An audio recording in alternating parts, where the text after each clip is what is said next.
చెప్పాను కదా అక్కడ. చూడలేగా చాలా చాలా బాగుంది మూవీ. అంటే చాలా నెగిటివ్ చేస్తున్నారు కదా మూవీ. నెగిటివ్ ఏం లేదండి, అది యూత్ చాలా నేర్చుకోవాల్సిన విషయాలు ఉన్నాయి దాంట్లో.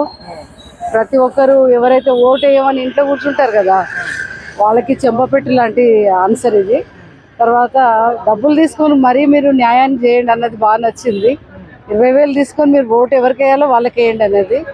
చివరి వరకు కూడా ఈ అంటే దాన్ని ఏమంటారు, పొలిటీషియన్స్ ఉంటారు కదా, వాళ్ళకి ఇది ఒక చెంపదెబ్బ లాంటి మూవీ. అంటే మీరు అంటే ఒక మంచి సొసైటీకి యూజ్ అయ్యే మూవీ పబ్లిక్ తీసుకుంటారు అనుకోవచ్చా? ఎస్ తీసుకోవాలి. చాలా బాగుంది. అంటే పుష్ప లాంటి మూవీ, ఎర్రచందనం తీయకండి, ఎందుకంటే ఏ సబ్జెక్ట్కి ఆ సబ్జెక్టే. దాన్ని నచ్చే ఆడియన్స్ దానికి ఉంటారు, కష్టపడతారు.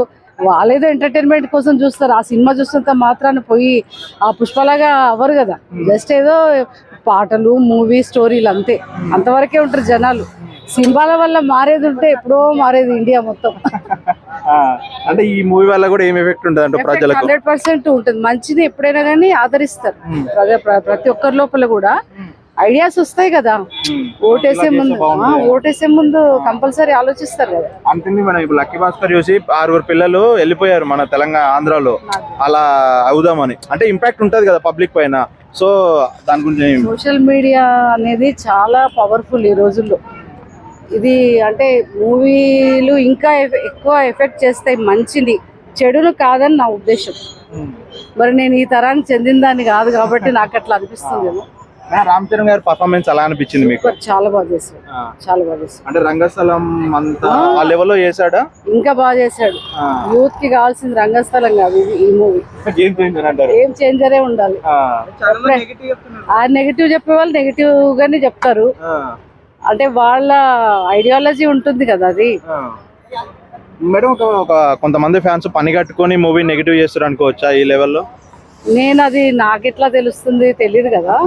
జస్ట్ నేను చెప్పడం వరకు మూవీ ప్రతి ఒక్కరు చూడాల్సిన మూవీ. దేశం కోసం చూడాల్సిన మూవీ ఇది. స్వాతంత్రం తేవడానికి ఎంత కష్టపడ్డారో ఇట్లాంటివి మూవీస్ వస్తే ప్రతి ఒక్కరి లోపల ఆలోచన వచ్చి దేశం బాగుపడుతుంది కదా. అది ఓకే మేడం, ఫైనల్ గా గేమ్ చేంజర్ మూవీ గురించి ఏం చెప్తారు మేడం? చూద్దాం అనుకునే వాళ్ళకి కానీ చూడాలి అని చెప్తున్నాను. చూడాలి, మూవీ చూడాలి, ప్రతి ఒక్కరు చూడాలి. డబ్బుకు అమ్ముడు పోవద్దు. అదేంటి, మంచి పొలిటీషియన్స్ ని ఎలక్ట్ చేసుకోవాలి. అట్ ద సేమ్ టైము మంచి అంటే రాష్ట్రంలో కానీ దేశంలో కానీ రాజకీయ నాయకులు మంచి వాళ్ళు అయితే దేశం అభివృద్ధి చెందుతుంది. That's it.